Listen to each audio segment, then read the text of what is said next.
Depois de tudo que nós já estamos experienciando ao longo desse acampamento, de modo todo especial na manhã de hoje, na oração da manhã, nas duas pregações da manhã, eu penso que nós precisamos dar também uma resposta ao Senhor nessa tarde, a partir do Evangelho. Completou-se o tempo. É quase uma expressão para dizer, já chega. Chega de pecar. Chega de viver mergulhado nesse mundo que vai nos deformando. Jesus vem até nossa praia. Quando a gente fala, isso aí não é minha praia, significa, é um assunto que eu não entendo muito bem. Jesus vem até a nossa praia, lá aonde a gente está gastando o nosso melhor para nos anunciar, completou-se o tempo. Convertei-vos e crede na boa nova, no Evangelho. O que é que significa crer no Evangelho? Significa assumir o Evangelho como proposta de vida. Nós cremos em muitas coisas e em muitas pessoas. Todas as pessoas têm fé, todas. Os ateus têm muita fé. Inclusive têm fé em gente estranha, em gente desconhecida. Nós também temos fé em pessoas estranhas, em pessoas que a gente não conhece, que a gente nunca viu. E você tem uma fé a ponto de arriscar a sua vida. Eu viajo de avião toda semana, às vezes 3, 4 vezes por semana. Não sei o nome do piloto. Podia ser um daqueles rapazes lá que treinaram o voo em outro lugar, né? Bater em prédio. Eu não sei. Eu confio, eu tenho fé. Você entra dentro de um ônibus, como muitas vezes eu acabo atendendo em São Paulo, meia-noite entro num ônibus que vai a Curitiba, deito o banco e durmo. E ali tem cada curva na serra. E a gente confia. Eu não pergunto o nome do motorista e nem a carteira de motorista dele. Nós acreditamos. Você chega num restaurante, pede a comida e come. E não sabe quem fez. E se o cara brigou com a mulher e disse, você vai ter notícia minha hoje? Liga na televisão aí que eu vou mandar recado. Sei lá o que ele botou na comida. Eu acredito. Eu acredito em gente que eu nunca vi. Eu pego uma garrafinha de água, água mineral. Quem pôs aquela água lá dentro? Talvez seja um inimigo seu. Você já pensou se tem um inimigo seu que está trabalhando lá e sabe que você só bebe daquela água? E ele um dia levou uma seringa escondida e aplicou uma injeçãozinha assim de veneno mata-rato ali dentro. Não podia acontecer isso? Podia, mas a gente confia. A gente confia em gente estranha. A gente acredita. A gente acredita na palavra do mundo. Basta a televisão dar uma notícia, o jornal falar alguma coisa, a gente acredita. A gente acredita na palavra de quem a gente não sabe quem é. Basta alguém inventar uma fofoca contra uma pessoa e a gente acredita. E inclusive a gente sai falando isso para os outros. Nós estamos acreditando em palavras velhas. E além de ser boa nova, são péssimas velhas.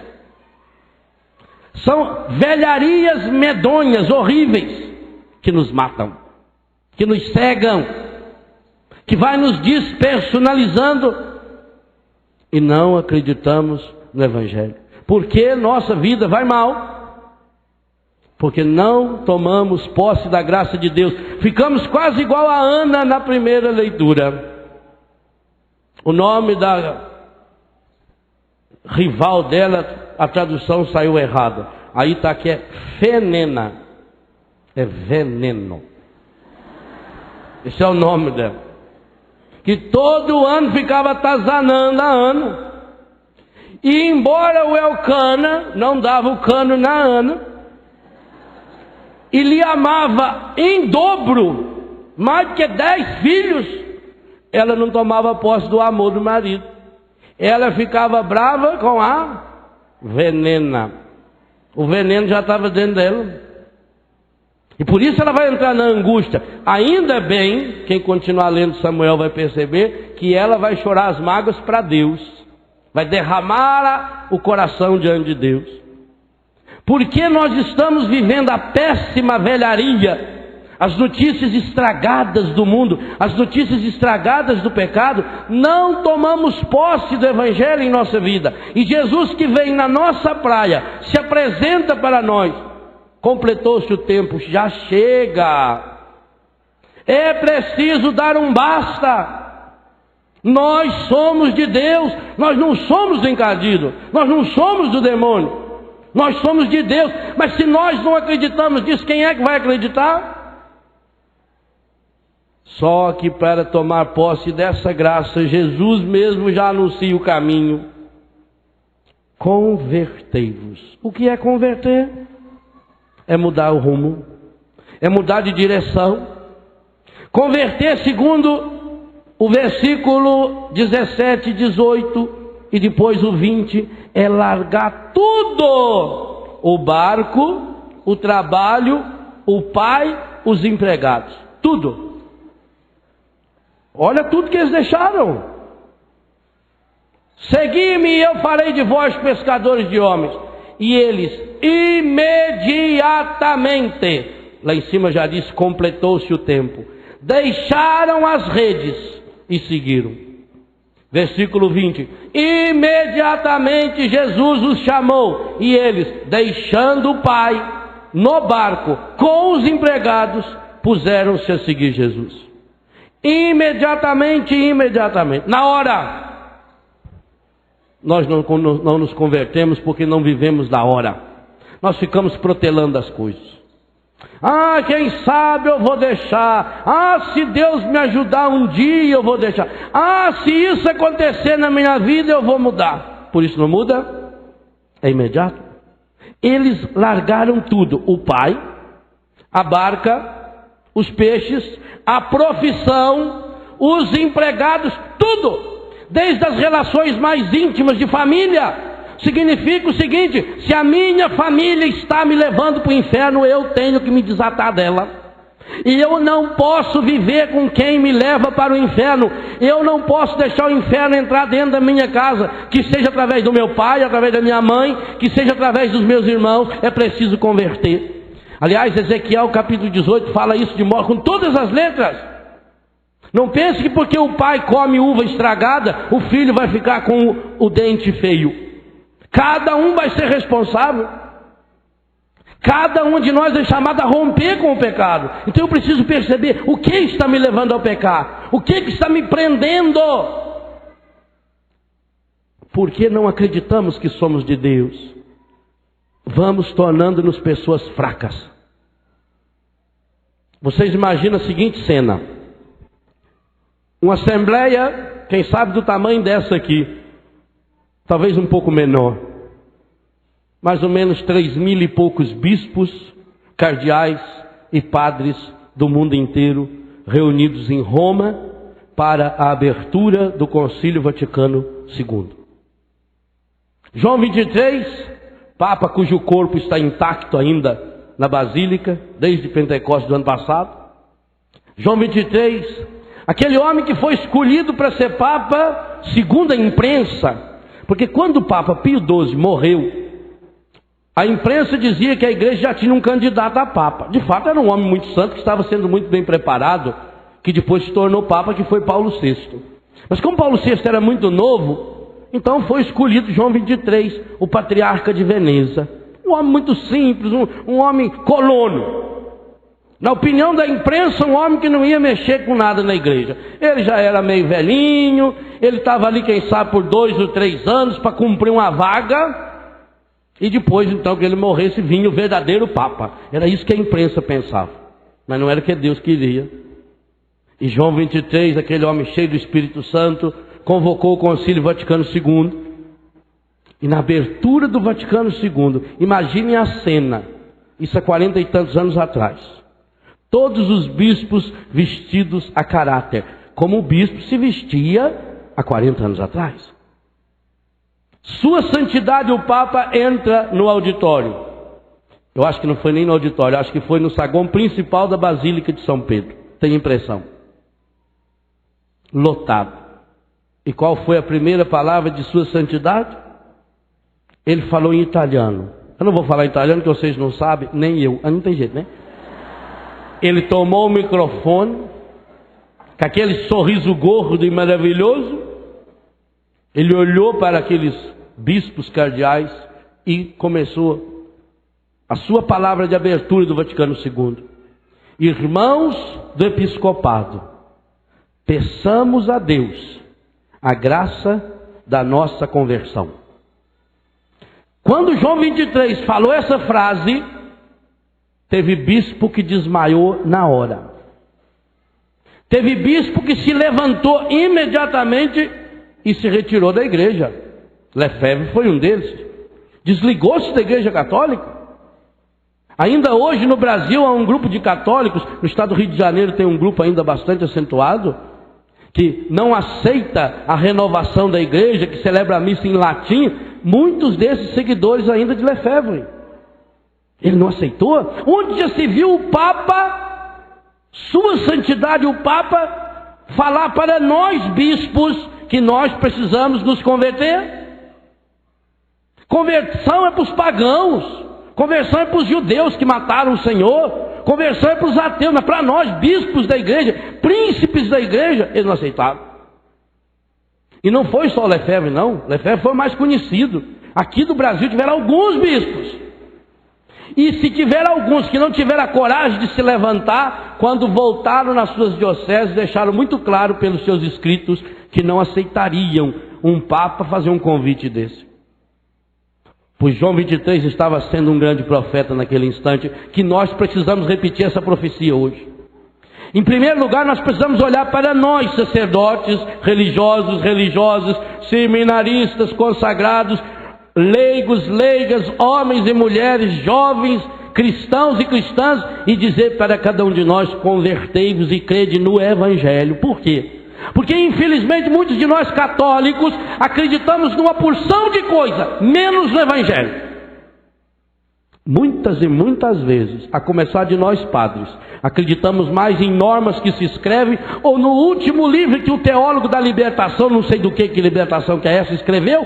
Aquilo tem mais peso, aquilo vira evangelho do que a palavra de Deus. E exatamente porque a leitura da palavra de Deus me compromete a mudar de vida.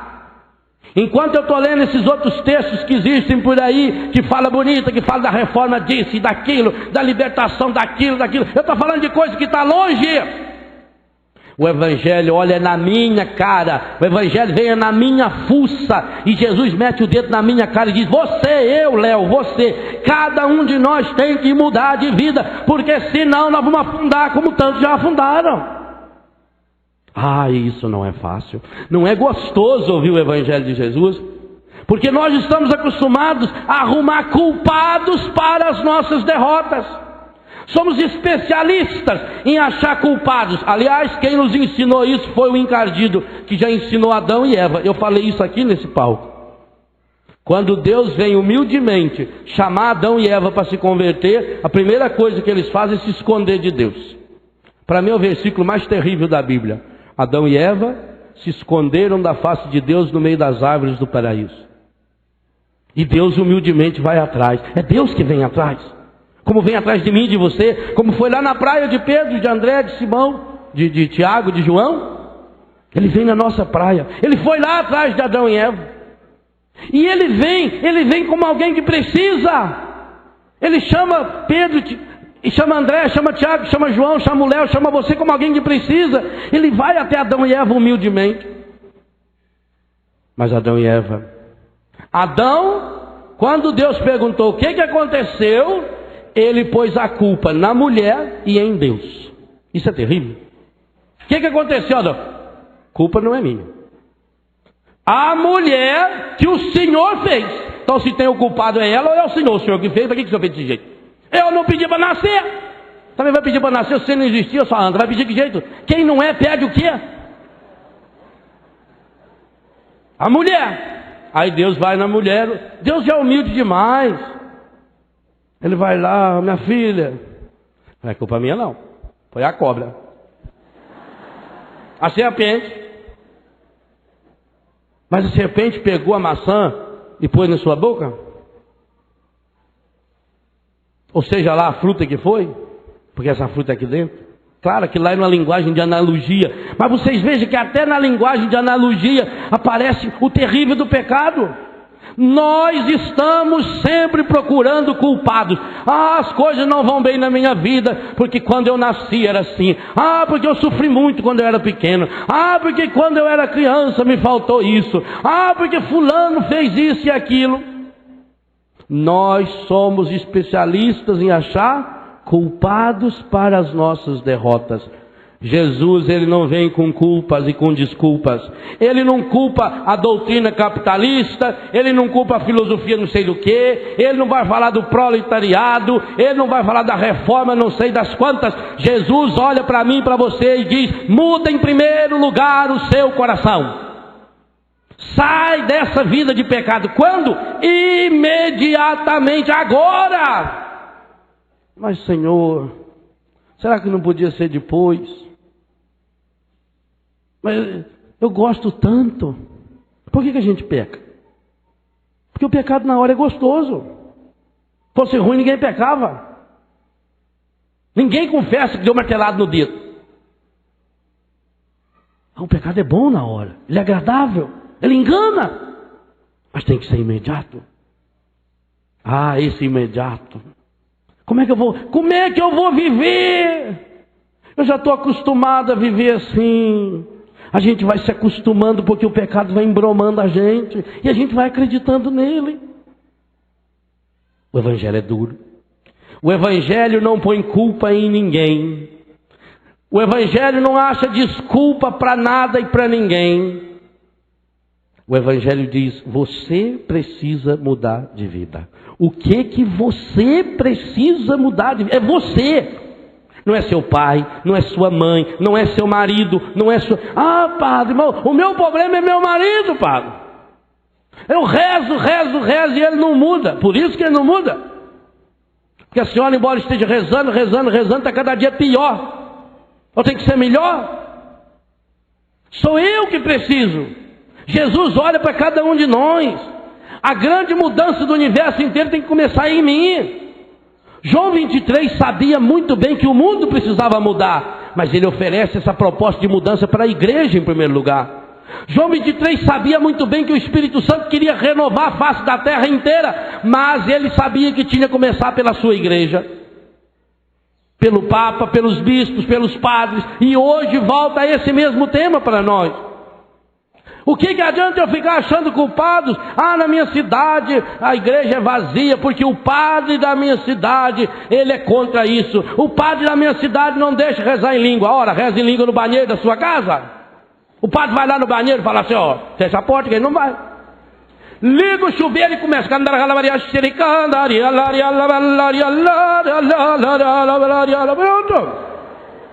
E quando for lá na igreja, reza baixinho. Ele pensa que está rezando a Ave Maria, está lá chocando a cabeça. É muito fácil eu achar culpado. Porque lá na minha cidade isso aqui. O que você precisa mudar? Então é mais fácil a gente ler livros que falam das mudanças que tem que acontecer no cosmo, das mudanças que precisam acontecer na camada do ozônio. Faz-se hoje, inclusive, grandes encontros para descobrir o que fazer para não acabar com a camada do ozônio. E eu quero acabar com a camada do pecado que está no meu coração.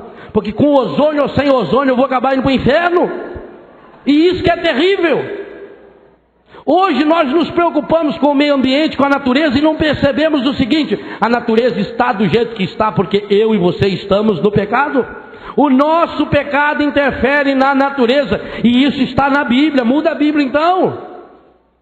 A palavra de Deus é muito claro. O povo que vai tomar posse da terra prometida, o tempo todo Deus fala para Moisés: diga para o povo, se não for fiel à minha palavra, vai ter morte, vai ter sarna, hemorroida. Está na Bíblia.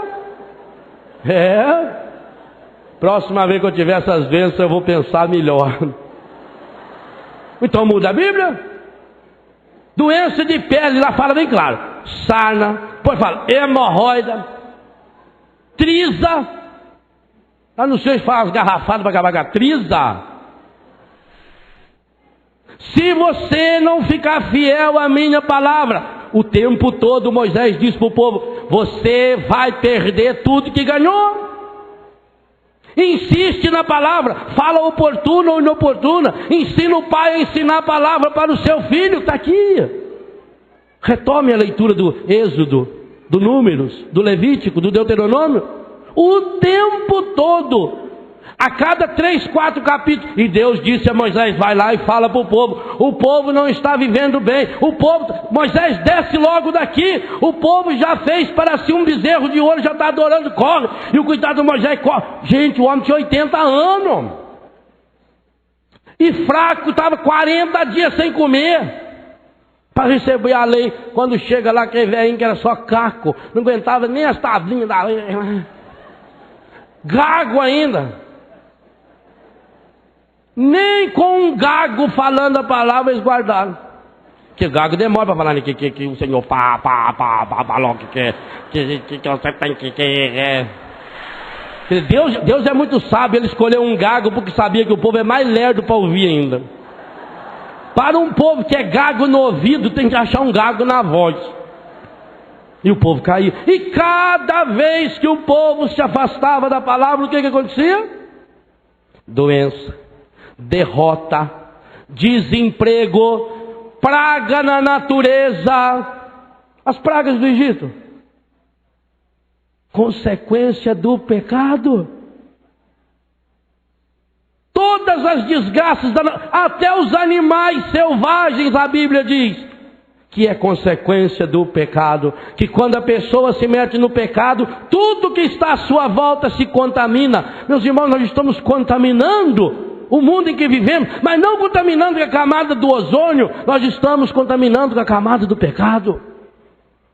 E o que é terrível, estamos levando dentro de nós esse pecado. É muito fácil eu olhar lá fora tudo que precisa mudar, principalmente se eu não precisar olhar aqui dentro o que eu preciso mudar. O Evangelho dói o coração da gente por isso, porque Jesus olha para mim. Jesus não vai cobrar de vocês, vai cobrar de mim. A sua parte ele vai cobrar de você. Nós vamos refletir um pouco sobre isso amanhã. Somos de Deus e por isso precisamos comportar como filhos e filhas de Deus. O nosso relacionamento, a cura que nós precisamos experimentar do nosso relacionamento um com os outros. Exatamente por quê? Porque Deus não vai cobrar do outro. Você não tem que cobrar a conduta do outro. Se o outro não mudou ainda, infelizmente, é porque o seu testemunho foi fraco demais. Isso dói na gente. Então quando você olha na sua comunidade e vê que algumas pessoas da comunidade não mudaram ainda, aí você tenta achar culpado. Por que não mudou? Porque tem a cabeça dura. Não mudou porque isso. Ah, fulano desistiu. Ah, fulano recaiu. Por quê? Por culpa minha. Eu sabia que eu posso estar mandando gente para o inferno, porque eu ainda não me converti. E essa conversão é agora, é hoje. Deus tem pressa. Completou-se o tempo. O reino de Deus está próximo. E esse próximo tanto faz se é no tempo, que se aproxima o tempo, ou se é da distância. O reino de Deus está próximo. Jesus está próximo de nós, muito pertinho. Nós católicos então, esse Senhor está tão próximo que entra dentro de nós. Por isso que Deus não nos julga, não nos condena. Ele entra dentro de nós. Ele está próximo. A palavra está próxima. Hoje nós temos acesso à palavra. Graças a Deus está próximo através da televisão, através da internet, através da rádio, através das canções. Hoje você leva para casa discos, CDs, livros, fitas, está próximo. Deus está nos falando e nós estamos tendo condições de ouvir esse Deus falando. Mas quando chega na hora de cada um se perguntar: o que eu preciso mudar? Esse é o passo que nós precisamos dar. E eu digo a você, meu irmão, e eu digo a você, minha irmã, comece a dar esse passo. Tenha coragem de hoje, diante dessa palavra do Senhor, diante desse encontro. E por isso que é importante, é necessário, absolutamente é fundamental, esse encontro pessoal com o Senhor. Por isso que às vezes eu desconfio da nossa fé nesse sentido. Será que de fato nós temos a coerência interior, que possa se refletir numa coerência exterior daquilo que nós somos? Será que eu tenho 100% do tempo coerência e convicção e vivo por essa coerência da convicção que eu deveria ter como padre? Às vezes, a única chance que uma pessoa tem de chegar no Evangelho é através de você ou de mim. E o que ela recebeu de nós? Você vive 100% do seu tempo como cristão? Pode dizer isso sossegado? Não, eu tenho consciência de que eu faço 100%. O meu dízimo é 100%. Ora, se não é, nós precisamos voltar para esse Deus e ser 100%. Deus não aceita 10%, 15%. 10% é dízimo do Antigo Testamento. É 100%. Jesus disse, é tudo. Tudo. Eu não posso gastar um centavo do meu dinheiro, um milésimo do meu tempo, se for contrário à graça de Deus e ao Evangelho. Convertei-vos e crede no Evangelho que está próximo significa passar a pensar como o Evangelho, a agir como o Evangelho, a deixar o Evangelho ir penetrando as articulações da minha história, do meu tempo, do meu ser. Mas para isso eu preciso conhecer essa palavra. Para isso eu preciso fazer uma experiência pessoal de Jesus, de um Jesus que se oferece a nós na Igreja Católica de modo palpável. Mas aí precisamos nos questionar: será que nós cremos que esse livro que nós carregamos é a palavra de Deus? Se eu creio que isso é palavra de Deus, eu tenho que devorar essa palavra. Eu tenho que saber de cor essa palavra. Eu tenho que saborear essa palavra. A Bíblia diz muito claro: dia e noite, o tempo todo. Quando seu filho perguntar por que as coisas não vão bem, diga-lhe: nós fomos escravos no Egito, nosso Deus nos libertou, mas nós não fomos fiéis a Ele. Eu sou o Senhor que te tirei do Egito. Para nós, o que será que Ele vai falar? Eu sou o Senhor que te tirei da droga. Eu sou o Senhor que te tirei do álcool. Eu sou o Senhor que te libertei da novela. Eu sou o Senhor que te libertei do modismo. Eu sou o Senhor que te libertei da fofoca. De quantas coisas o Senhor já nos libertou. Enquanto cada um de nós não perceber que pelos pecados que nós já cometemos, nós mereceríamos a morte. Então eu creio que isso aí é a palavra de Deus, ou eu creio que isso é um livro a mais. Então alguma dessas coisas eu obedeço, e essas outras que está aí? E o horóscopo que diz que eu não posso ler e eu estou lendo? E esse trabalho aí de mãe de santo, que se fosse mãe de santo era uma maravilha, mas não é santo, é santo do pau oco. Pode ser até a avó dele, mas não é dele, não é ele. Não, mas isso aí não tem problema, o que tem? É que eu não queria ofender minha colega. Não, é porque você está se prostituindo. É porque eu estou me prostituindo. Credo, padre. Eu trabalho numa escola, eu sou professora, só que é uma escola espírita. E lá eu não posso falar de Deus, mas eu preciso ganhar dinheiro. A prostituta pensa igualzinho. Qual é a diferença? Ah, ela está prostituindo o corpo. E você está prostituindo o seu coração. Talvez seja muito pior. Porque o corpo vai passar ainda pela purificação, ele vai ser transformado. Esse corpo vai ser transformado. Talvez aí nessa transformação apague esses pecados, essa prostituição física. Mas por quanto nós nos vendemos? Por quanto? Se eu estou trabalhando num lugar em que eu não posso viver 100% da minha fé, eu não estou vivendo a palavra. Uma vez em Foz do Iguaçu, nós perdemos a amizade e a ajuda financeira de um benfeitor, de um grande benfeitor da comunidade. Porque um dia na pregação eu desci a lenha nas videolocadoras que alugam e que vendem filme pornográfico. E ele ajudava a Betânia porque ele tinha uma videolocadora. E eu disse: não quero mais. E não quero. Como é que um pai de família, como é que uma família cristã, para ganhar dinheiro, então vai pôr uma videolocadora? Monta uma zona então. É a mesma coisa? Aliás, não é tão grave, porque na zona ou na prostituição vai alguns lá. Agora o vídeo vai lá dentro da casa, pega a família. Você leva o pecado para dentro da sua casa. O que eu preciso me converter? Se o meu dinheiro não é santo, se o meu dinheiro não é sagrado, eu não sou santo. E tudo que eu consegui com ele não é santo e não é sagrado. O que eu preciso mudar na minha vida? Se o trabalho que eu realizo é um lugar contaminado, como é que... porque será que as coisas não dão certo na minha vida? E eu estou no meu boteco vendendo cachaça. Eu estou destruindo família. Padre, mas eu não obrigo ninguém a fumar, compra quem quer. Na zona também ninguém é obrigado. Tanto que a gente passa em frente e continua. O que você precisa mudar? O que eu preciso mudar? É a pergunta do Evangelho. Crede no Evangelho, não no fulano, no ciclano, no beltrano. Eu preciso conhecer essa palavra, ler, saborear essa palavra, degustar essa palavra, e ir deixando essa palavra que tem força, porque essa palavra é gente, é Jesus, o verbo de Deus, a palavra de Deus que se fez gente, e ir mudando a minha vida. Existem situações que o cristão não pode, e nisso eu tiro o chapéu para os judeus. Porque eu já viajei muitas vezes do Brasil para a Europa, do Brasil para Israel, e viajaram comigo alguns judeus vindo da Argentina, porque na Argentina matava-se carne para vender para Israel. E Israel, para comprar carne da Argentina ou de outros países, manda sacerdotes judeus ir lá ver como é que estão matando aquele gado, porque determinadas formas de matar eles não podem comer. Uma vez eu fiquei impressionado com um molequinho, ele me fez pensar muito, aqui no Brasil, mas era judeu, com o quipazinho, aquele bonezinho, sentado do meu lado no avião, eu sentado na poltrona do corredor, ele no meio, e uma senhora que não era parente dele, ele estava com um crachazinho, porque quando viaja de menor no avião, eles põem um crachazinho, né, para a aeromoça levar e tal.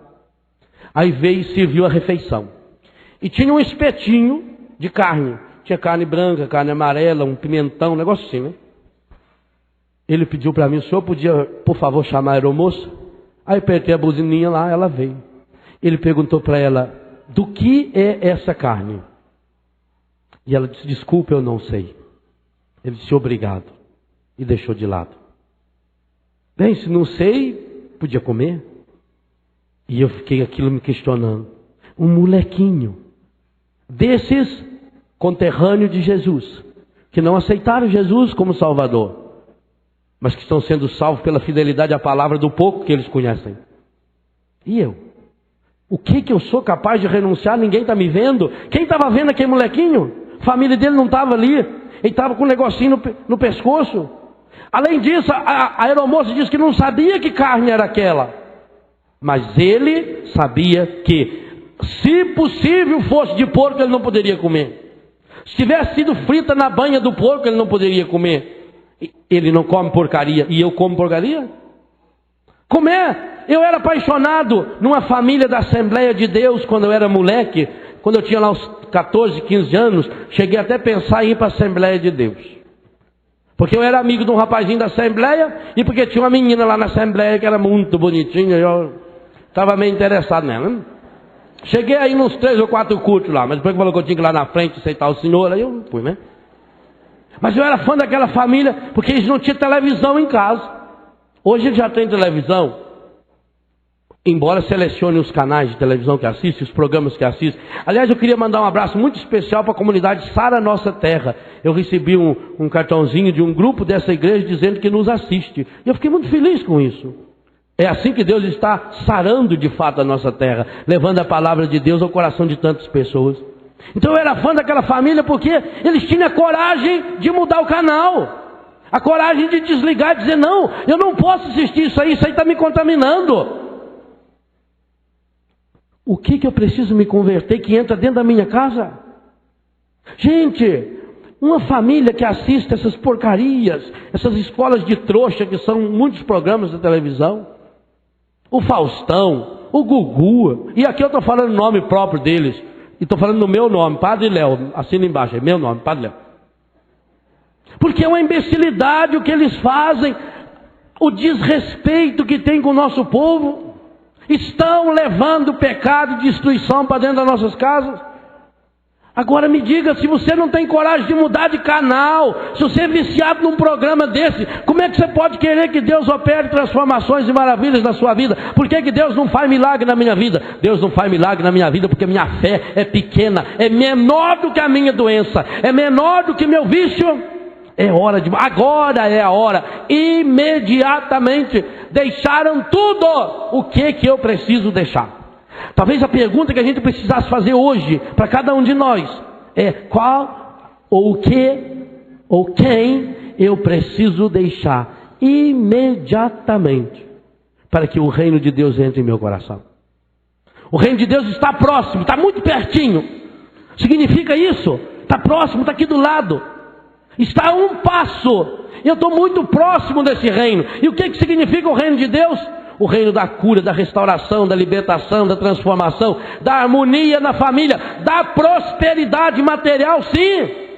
A teologia da prosperidade é uma teologia bíblica. Deus promete ser fiel com o seu povo. Ele diz que se nós formos fiéis no nosso dízimo, Ele será fiel conosco. Ele diz que se você for fiel, Ele vai abençoar a sua casa, o seu trabalho, a sua terra vai produzir. Ele está dizendo, a palavra está dizendo. O reino está próximo, mas eu estou longe. Não adianta nada estar aqui próximo e eu estar com a cara virada.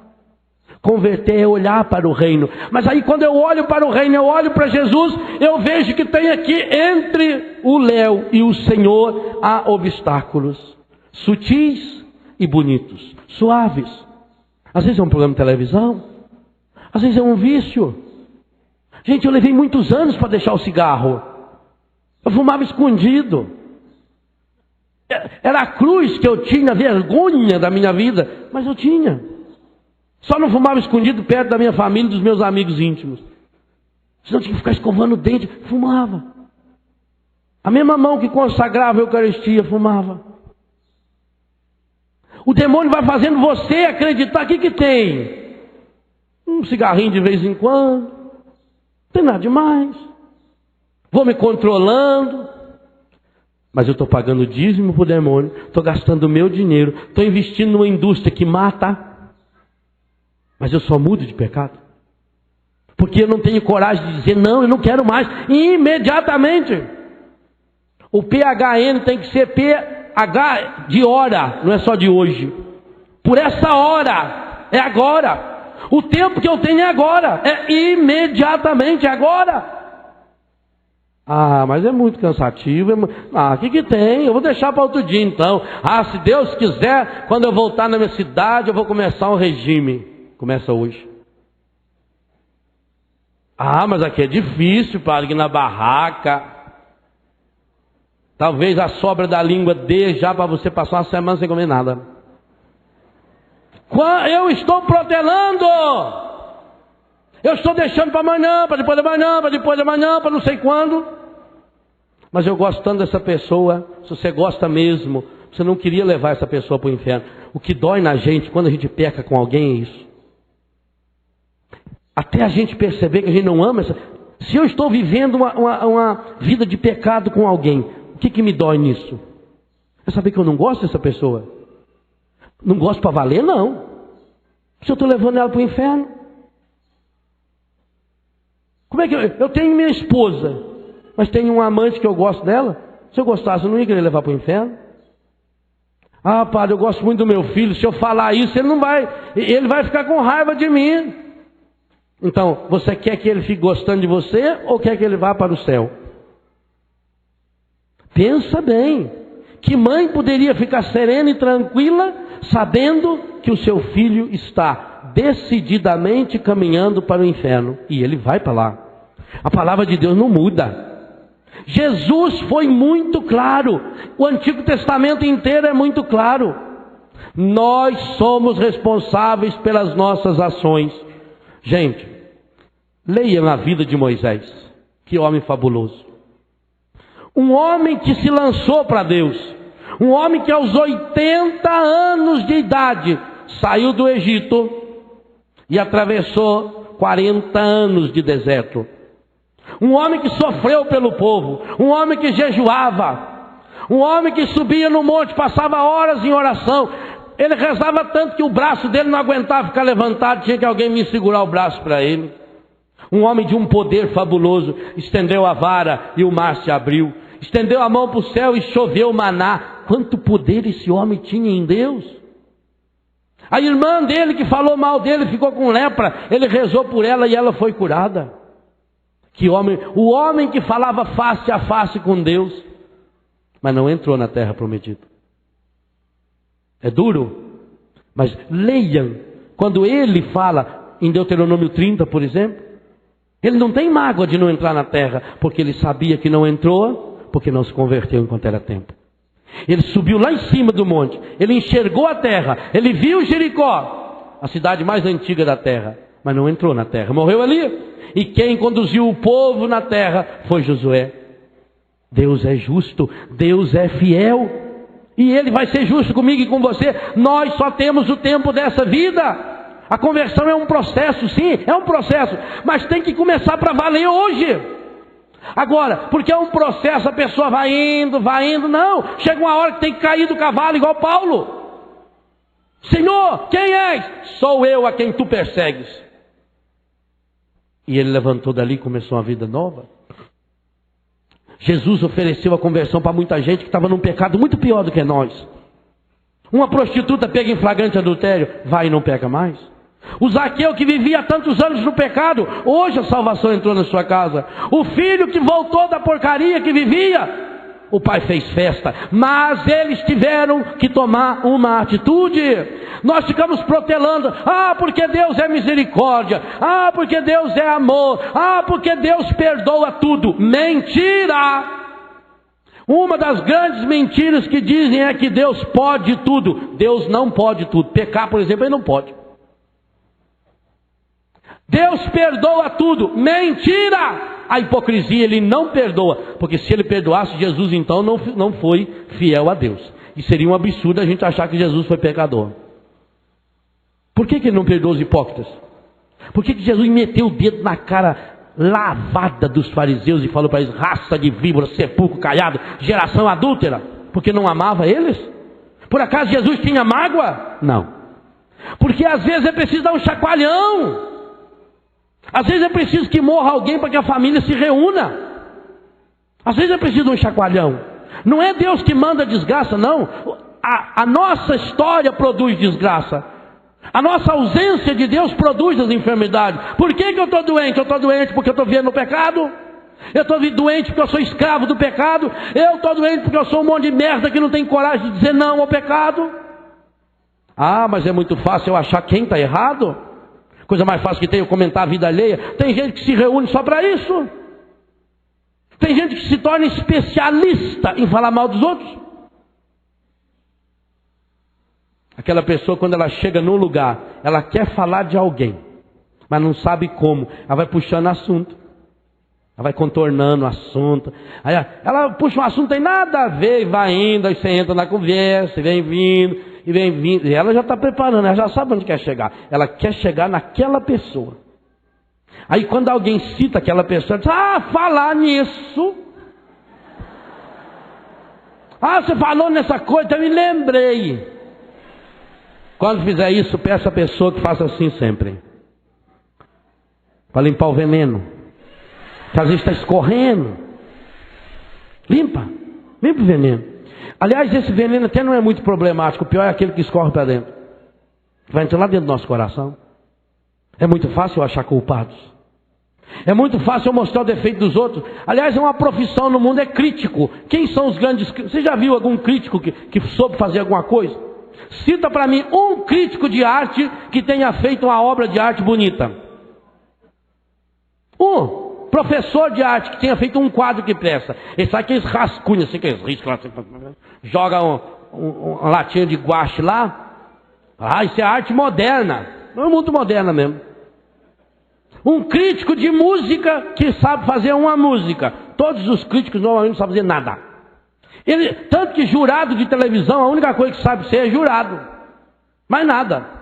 Ele não produz. É muito fácil eu criticar o outro. Vai fazer. É muito fácil eu achar o defeito nas pessoas. Se você quiser achar defeito no seu pai, na sua mãe, no seu irmão, na sua irmã, na sua avó, no seu avô, no seu cachorro, em tudo você acha defeito.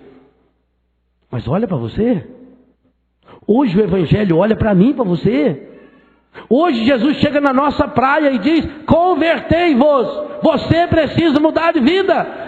Pelo caminho que você está indo, você vai cair num buraco grande demais. O que eu preciso me libertar? Eu estou amarrado pelo pecado. O pecado vai nos amarrando, vai nos fazendo pessoas fracas. E nós vamos acreditando que somos de quem? Que somos do mundo. A gente vai se conformando com o pecado. Fazer o quê, né? Você não é o primeiro e nem vai ser a última.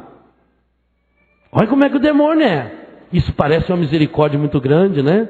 Parece uma caridade. Tenha paciência, viu? Fazer o quê, né? É assim mesmo. No começo é assim, depois piora. Homem é tudo igual, é uma coisa. Ih, minha filha, desde que o mundo é mundo. Sim, alguém já viveu desde que o mundo é mundo para estar falando isso? Você precisa mudar. Se você é único, Deus quer escrever uma história única com você. Jesus chamou quem? Aquele dia chamou Pedro. O Pedro podia dizer uma desculpa, quem sabe? Senhor, mas nós temos muito peixe, eu quero fazer o seu pescador de homens. Eu quero dar um sentido à sua vida, Pedro. Tiago e João imediatamente deixaram o barco, o pai e os empregados e seguiram. O que eu preciso deixar? Que barco é esse que eu preciso largar? Pensa hoje nessa missa. O que você precisa que a graça de Deus venha ao seu encontro, venha auxiliar você, que você precisa largar na praia? Pensa bem, não são só coisas estragadas. Aliás, o Evangelho fala de valores. O pai, a barca, os empregados, a profissão deles. Mas imediatamente largaram. Largaram para quê? Aí está o sentido da conversão. É a terceira etapa da conversão que o Evangelho nos apresenta. Primeiro é o chamado. Segundo, deixar tudo. Terceiro, seguiram Jesus. Dos dois chamados, a resposta é a mesma. E eles imediatamente deixaram as redes e o seguiram. Versículo 18. E depois o versículo 20. Puseram-se a seguir Jesus. O que significa seguir Jesus? Seguir é ir atrás. É ter o faro. É como o cachorrinho. O cachorrinho, você vai lá para o meio do mato, daqui a pouquinho ele te acha. Por quê? Porque ele foi no faro. Seguir Jesus é botar os pés aonde ele botou. É caminhar o caminho que o Senhor já fez, é ir atrás dele, é colocar Jesus como o único que não pode ser substituído por nada nem por ninguém na minha vida. Jesus como o único necessário, é proclamar o senhorio de Jesus na minha história. Conversão é proclamar que Jesus é o meu Senhor, que eu quero segui-lo, que a partir de hoje eu não vou mais servir nenhum outro Deus, nenhum outro Senhor, custe o que custar, eu vou seguir Jesus. Está aqui, Senhor, o que eu sou, com a minha miséria, com a minha fraqueza, com o meu pecado, com as minhas limitações, eu estou aqui, Senhor, eu quero segui-lo. Enquanto não houver essa disposição interior em nós não vamos experimentar essa graça que Deus quer derramar em nossa história. Mas seguir Jesus exige o rompimento. Em primeiro lugar, exige o rompimento daquilo que nós somos, tudo que for de pecado em nós. Segundo lugar, exige o rompimento das esperanças de recompensa. Sabe por que não é fácil seguir Jesus? Porque a única coisa que ele promete é que você vai ter que passar pela cruz. É fácil? Não. Jesus diz: o caminho é difícil, o caminho é estreito, é subida, é cheio de pedra. Além disso, tem um monte de coisa puxando para trás. O caminho é doloroso, mas não tem outro jeito. Se você não tiver a coragem de passar pela porta estreita, é como aquele aquário que vivia os peixinhos. Aquele aquário era uma maravilha, um aquário imenso, e estava tudo certinho naquele aquário. Os peixes grandes viviam por cima, quando caía comida eles já comiam. Sobrava os peixes menorzinhos, médios, e lá no fundo os peixinhos pequenininhos, porque além de não ter comida, os peixinhos pequenininhos sofriam, porque quando faltava comida para os grandes, eles iam comer os pequenos. Além de não ter comida, os peixinhos se tornavam comida. Então eles ficavam escondendo lá no meio das pedrinhas. Um dia tinha um peixinho daquele lá no meio, e ele viu pela primeira vez o ralo do aquário. Olhando naquele ralo, aquele buraquinho, aquela gradinha, pôs o zoinho. O que será que tem lá? A gente sempre fica curioso. O que será que tem ali? Aí ele falou, eu vou descobrir. Aí foi tentar passar, viu que embora ele já era magrinho, o ralo era menor ainda. Então ele enfiou a carinha, deu um jeito e começou a fazer jejum. Vinha comida, ele olhava que as minhoquinhas. A gente só renuncia a alguma coisa se a gente tiver um objetivo, senão não renuncia. Quem não tiver uma meta não renuncia. Então ele renunciava a minhoquinho, farelinho, porque ele queria passar. Um belo dia ele percebeu que a cabeça já passava. E aí ele foi. E foi fazendo esforço, arranhou um pouco, machucou as costas, machucou um pedaço dele. Mas ele foi. Raspou tudo e passou. Quando ele passou, logo ele caiu já na corrente de água. Aquela água bonita. Já viu uns matinhos do lado, já começou a ficar feliz. Falou, e eu preso naquele aquário? Olha aqui que maravilha. Andou mais um pouquinho e aquele cano caiu num imenso lago. Uma lagoa. Quando ele viu aquela lagoa era 50, 60 vezes maior do que o aquário.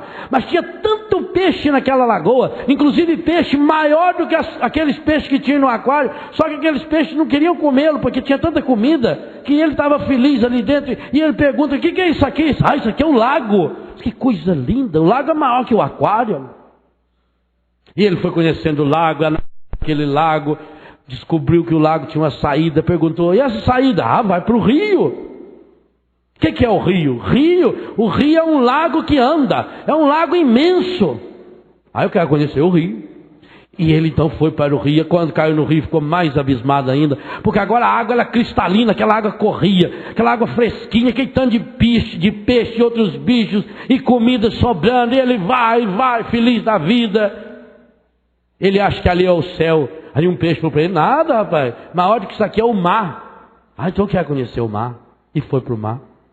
E quando então ele viu o mar, ele ficou abismado. Ele disse, como é que pode? Lá no meu aquário os peixes estão se matando, porque acham que lá que aquilo que é vida, eles têm que conhecer o mar. Eu vou voltar para o aquário. Eu vou descobrir o caminho da volta. Mas eu vou contar para eles que existe um lugar que chama-se mar. Ou quem não quiser ir para o mar, que tem o rio, mas eu vou voltar.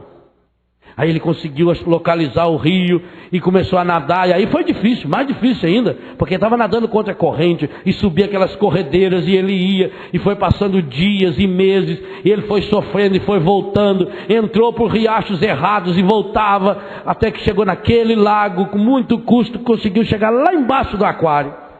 Mas aí era dificílimo entrar. Porque além de ele ter engordado muito, ter comido muito, agora a água estava saindo, então ele tinha que nadar contra. E ele começou a fazer jejum de novo, começou a fazer renúncia e correr. Ele nadava para todo lado, para lá, para cá, fazendo ginástica para emagrecer logo, né? Então foi correndo, levantamento de peso, peixinho. Emagreceu, não tinha spa, né? Aí meteu a carinha ali no aquário, conseguiu entrar. Aí a turma falou, nossa, é você, rapaz. Você teve, pensou que você tinha morrido. Chegamos no terceiro para mim, sétimo dia você. Vamos morrer não. Tem gente que achou que ele era um fantasma. Falei, não, é eu mesmo.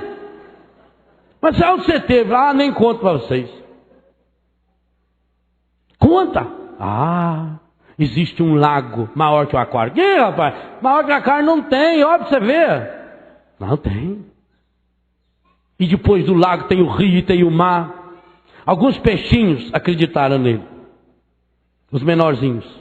Os maiores acreditaram, mas olhavam para o ralo. Mas eu vou ter que emagrecer muito. É muito estreitinho. Os grandões determinaram. É mentira. Determinaram que aquele peixinho era um revolucionário. E que ele estava espalhando a mentira e a desordem dentro do aquário. E determinaram que ele tinha que morrer. Arrumaram uma estaca, fincaram ele, mataram na frente de todos. Mas graças a Deus, alguns peixinhos acreditaram e passaram aquele ralo. Quem sabe você pode ser um desses. Para isso é preciso perder escama, perder gorduras, perder pecado. A única coisa que impede a gente de entrar nesse mar é o pecado. E é isso que nós queremos pedir ao Senhor hoje, que Ele nos liberte. Pai Santo, Pai querido, Pai amado, nessa tarde nós olhamos para o Cristo crucificado. Contemple Jesus crucificado. Ele está esfolado assim na cruz, por ter passado pelo ralo, por ter pago um preço muito grande,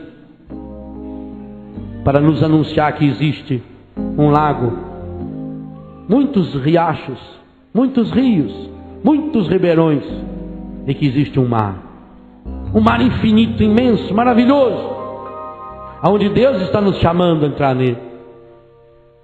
Jesus está esfolado, ferido, machucado, porque tomou sobre si as nossas enfermidades, as gorduras do nosso pecado, as escamas do nosso pecado.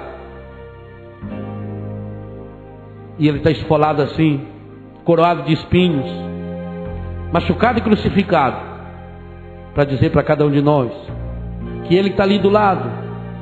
Ele continua ali na porta desse aquário, esperando para curar nossas feridas, mas que Ele não pode passar por nós nesse ralo. Esse ralo cada um tem que passar. Conversão é a coragem de passar por esse ralo. O mar está, o rio está, o Senhor da vida, aquele que do seu coração jorra um rio de água viva, Ele está ali esperando. Mas essa decisão é minha, é sua. Ele não nos obriga. É muito mais fácil ficar no comodismo de não precisar perder nada, principalmente não perder aquilo que a gente foi juntando vida fora. Mas não tem outro jeito. Se eu quero mergulhar nas profundezas desse mar de misericórdia, de amor, eu não tenho outra saída. Por isso eu convido você, fica de pé, olha para Jesus crucificado e diga: Senhor, eu quero hoje acolher a Tua palavra, renunciar os meus pecados. O Senhor sabe quantos e cada um, e todos eles, Senhor, e sabe, Senhor, o quanto eu venho me apegando a esses pecados. Hoje eu quero renunciar, Senhor, às falsas doutrinas e religiões que entraram em minha cabeça. Bote a mão na sua cabeça. Eu renuncio e peço a sua cura e libertação hoje, Senhor. Eu preciso dessa cura, por isso eu peço a libertação, Senhor, das contaminações que vieram até mim através das falsas doutrinas, das falsas religiões que estão ocupando a minha mente com as falsas ideias sobre Deus. Eu renuncio hoje a todas as forças mentais, a todas as forças chamadas paranormais, as religiões que evocam os mortos, ao controle e ao poder da mente, a todos aqueles que são seguidores dessa nova era, porque eu quero viver a boa nova. Eu renuncio, Senhor, eu renuncio às contaminações que existem em minha vida, por erros, falhas, pecados, por lastros, por pactos realizados na minha infância, adolescência, ou pelos meus antepassados, com as falsas doutrinas e as falsas religiões. Eu renuncio hoje, Senhor, tudo aquilo que conscientemente já aceitei. Eu renuncio hoje a toda doutrina de reencarnação. Eu renuncio hoje a toda doutrina de evocação dos mortos. Eu renuncio hoje a todo o trabalho feito com a minha ordem ou sem a minha ordem, com a minha autorização ou sem a minha autorização, eu renuncio ao demônio, autor e princípio do pecado, eu renuncio ao pecado, eu renuncio às ilusões do demônio, as ilusões do ter, do poder e do prazer, os falsos poderes que ele atribui à humanidade hoje. Eu renuncio hoje às contaminações que o demônio traz em minha casa, através das novelas, dos filmes, dos programas, da pornografia, da violência, das falsas doutrinas que estão embutidas em práticas esotéricas, em queima de incensos, em vestes consagradas aos ídolos, em pactos, em alimentos que foram consagrados, alimentos que têm entrado em minha casa, consciente ou inconsciente, sabendo ou não sabendo, tudo aquilo que tive contato, eu renuncio. Eu renuncio a toda e qualquer ação demoníaca que tenha penetrado minha mente, os meus sentidos, ouvidos, olhos, narinas, boca, coração, membros, vindo através das falsas doutrinas que provocaram em mim um espírito de prostituição. Hoje eu renuncio a todo espírito de prostituição, através de músicas, de filmes, de roupas, de falsas doutrinas que se dizem modernas, a todo espírito de infidelidade que entrou em meu coração, pelos filmes, vídeos, revistas, baralhos, fotografias, peças de roupas, objetos eróticos. Eu renuncio a todo dinheiro sujo, produto de roubo, de prostituição, de trabalho sujo, de coisas desonestas que já tem entrado em minha casa, em minha família. Mesmo aquilo que eu aceitei no momento de desespero, hoje eu renuncio. Eu renuncio às coisas que eu tenho que sejam fruto de pecado, que recordem o pecado. Hoje eu lanço fora objetos que eu tenho em minha casa ou aqui comigo que recordem o pecado. Eu jogo fora hoje esse objeto, mesmo se for um objeto precioso, que tenha chegado até mim em consequência de um pecado que eu tenha cometido, em consequência de alguma prostituição, de algum dinheiro sujo vindo do jogo, da violência, da prostituição, das drogas. Eu renuncio aos meus vícios, os pequenos e os grandes, os vícios dos olhos e dos ouvidos, das músicas, das canções, dos programas, de novelas, de filmes de televisão. Eu renuncio aos meus vícios ligados ao fumo, álcool, todas as drogas.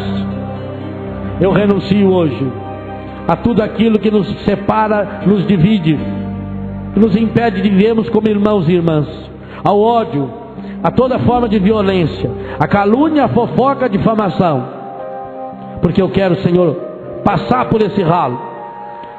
O Senhor me conhece.